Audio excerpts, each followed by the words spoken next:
Bon dia a tots i totes.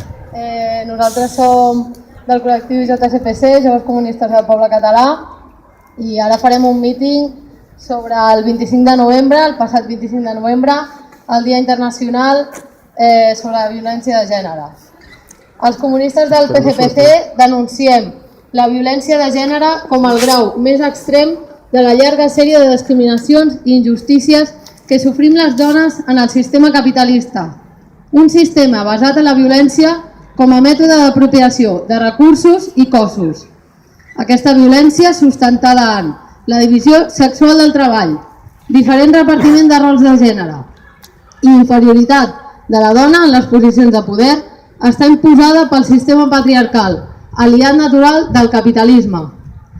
Els feminicidis i formes extremes de violència contra les dones es produeixen en nombrosos països del món, mitjançant l'infanticidi, avortament selectiu o l'abandó de les nenes i la desaparició o l'assassinat sistemàtic de dones joves i adultes.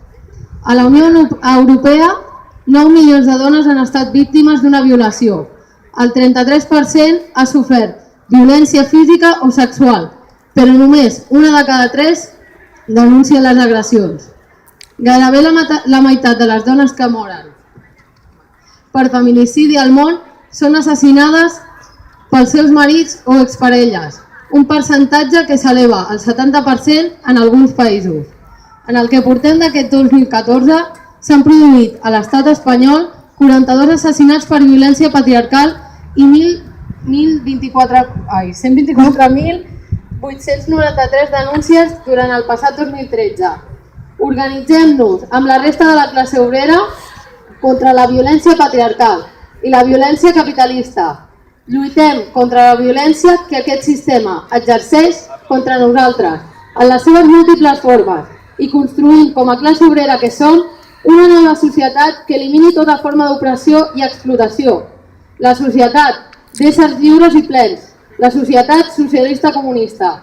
El capitalisme i el patriarcat són culpables del feminicidi. No tindrem cap agressió sense resposta per una societat sense explotació ni opressió.